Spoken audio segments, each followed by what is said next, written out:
Hello and welcome to my COM 415 What Not to Wear assignment number 3. You're listening to Sheila Reimer.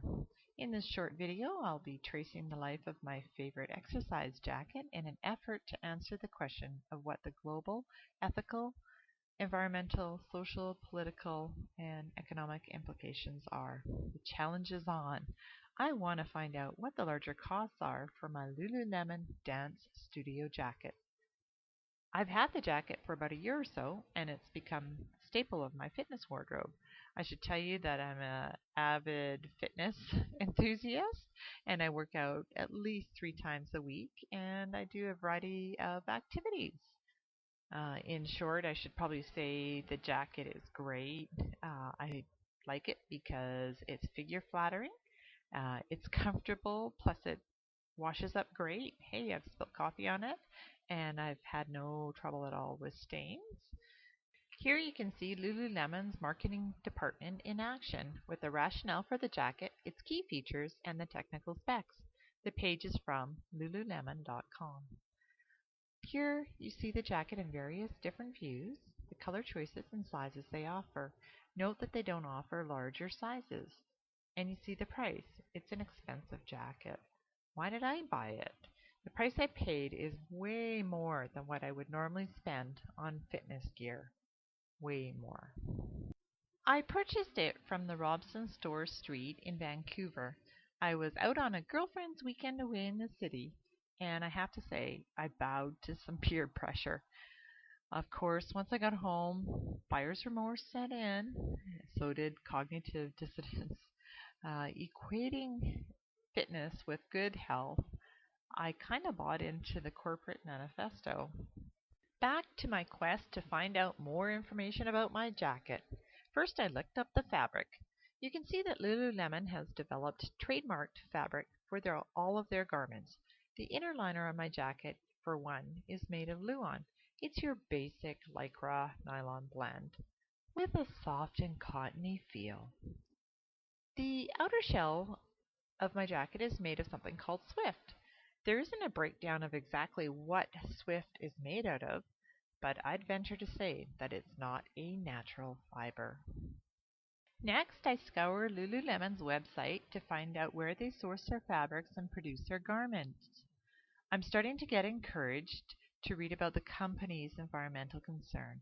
Here I quote, "Our focus is the big environmental goal and where Lululemon community will direct its energies." Woo! Now I'm really getting excited and click through to find out more information about their factories. Here I find another encouraging page on how Lululemon selects their partners. They've got 5 different steps here. One where they identify potential factory partners, and they're outlining how they're chosen by capability, capacity, quality, and their social and environmental responsibility, values, and actions. Wow, that's really impressive. They also say that they have a formal third-party audit by SGS, and they have a complete corrective action plan if a violation is made, and it's actually got timelines associated with that, so that's great. And step 4, create goals for production, and then establish a frequent presence, allowing them to have greater visibilities into their factory environments. Cool. Now I'm really excited. I'm already thinking that, hey, the $130 that I spent on my jacket was okay. At least I know that I'm helping to support a socially and environmentally responsible company. I know that sometimes paying the lowest price is not always the best thing to do on a global scale, and I'm starting to feel all warm and fuzzy. Woohoo! Next, I decide to research their SGS audit to find out exactly how well their factories are doing. But before I leave this page, I take a look at their factory photos that they have posted here. Here they've got some fabrics, they got factory cutting tables, everything looks clean, bright, and fairly orderly. Again, more clean, bright factory workspaces. Then I see the shot of the factory with the massive work areas, hundreds of workstations, all filled with dark-haired ladies. Finally, a lovely young woman is looking out at the camera with a smiling, happy face as she sews what must be a piece of Lululemon athletic wear. But here I find the problem. The images of the factories aren't named. After hours of research, I can't find anyone who actually supplies the fabric and garment construction. I can't find these factories, so therefore I can't validate their claim. That warm and fuzzy feeling is starting to go away. The problem here is transparency. I've searched through websites like International Labor Rights Forum, cleanclothes.org, and eventually a website called Panjiva. Panjiva claims to be the leading intelligence platform for global trade professionals. Basically, it's a database of about 1.5 million companies. Here I find a list of 32 Lululemon suppliers. I review them, sort them, and further categorize them into two categories: fabric producers and garment producers. And then I sorted them by percentage of volume that is being shipped to Lululemon. Now I think I have a direction to go in. I decide to research LabTech's company, which is located in Taiwan. I find out the address and map it on Google Maps. Here you can see LabTech's location in Taipei. Next, I toggle down to a street view in hopes of seeing what the factory looks like. Here I can only glimpse a corner of the factory. Then I recall the impressive Workplace Code of Conduct document I had read off of the Lululemon website. Here Lululemon identifies their core values and asserts that they will only work with like-minded manufacturers. In the document, they set forth conditions for their partners. Workers must be 16 years of age or the legal age limit. They address forced labor. They assert non-discrimination against workers on the basis of gender, race, religion, age, disability, sexual orientation, nationality, political opinion, or social or ethnic origin. They allow for freedom of association and collective bargaining. They demand dignity and respect, freedom from harassment or abuse, including physical, sexual, psychological, or verbal harassment or abuse. They want to ensure a safe and healthy environment. Their partners must meet the minimum standard for wages and benefits and address hours and overtime standards. Workers shall not be required to work more than 60 hours per week. This is a 6-day work week that is not longer than 10 hours per day, with overtime being paid at a premium.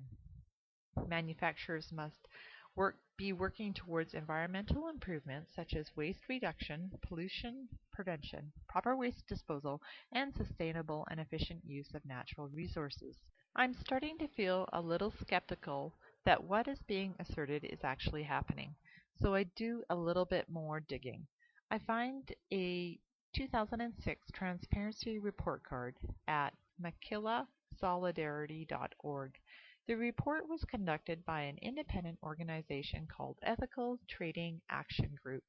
ETAG is a Canadian-based coalition of faith, labor, and non-governmental organizations who want to promote public access to information on where and under what conditions clothes, shoes, and other consumer products are made, and greater transparency in monitoring and verification of company compliance with international labor standards and local laws.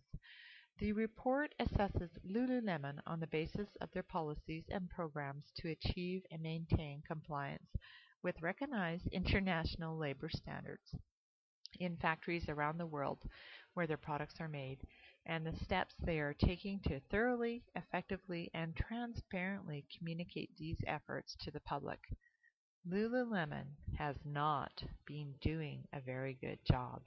They score just 18 out of 100. Uh-oh, that warm and fuzzy feeling that I was getting from Lululemon has altogether disappeared. What goes into the making of my dance jacket? What is the true cost? Now, I seek out other reports on textile industry and find a recent Greenpeace report called Dirty Laundry. Here's the report. I've edited it for time.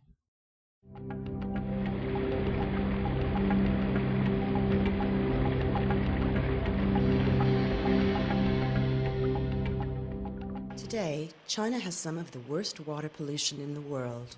70% of the country's rivers, lakes, and reservoirs are now classified as polluted, and half of China's water is deemed unsafe for human contact. A major source of this pollution is the thousands of factories that now crowd China's riverbanks, producing clothes and textiles, electronics, and countless other consumer products.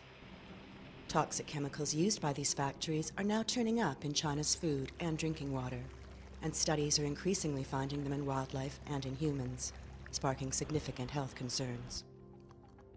From an environmental standpoint, Greenpeace is calling for clothing companies such as Lululemon to champion for a toxic-free future.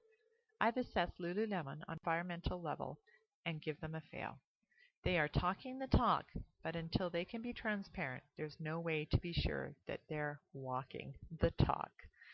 So what is the true cost of my fitness jacket? From what I can tell, I have paid a premium price for a garment that has been very skillfully marketed. It's a garment that may not exactly reflect what the brand promises. The often called cult-like company has a massive following. Only through crafty marketing tactics does it ensure that its frontline staff are drinking the Kool-Aid and influencing their own communities and family as well as other store guests. In fact, the frontline staff are actually called educators. Let me educate you on Lululemon. The company was founded in 1998 by Chip Wilson, and the massively successful brand has been built on a manifesto that speaks to the promise of a better life, a better community, and better health. Not only that, but the facade is that they are a cosmopolitan-like company. Again, see here the company manifesto printed on their bags. In the manifesto, they tell you to drink fresh water. How fresh is the water that is being affected by their factories? Is it clean? Are their workers being treated in a fair and ethical way if their factories pollute the water, the land, and the food they depend upon? I don't think so. Now, I'm not saying that Lululemon is an offender, but what I'm saying is they can't prove it. From their own manifesto, I challenge Lululemon Athletica to come clean. I want them to prove that they're walking the talk. They must become transparent. Until they do, we will really never ever know the true cost of the garments and products that are purchased there. And they should do it now, do it now, do it now.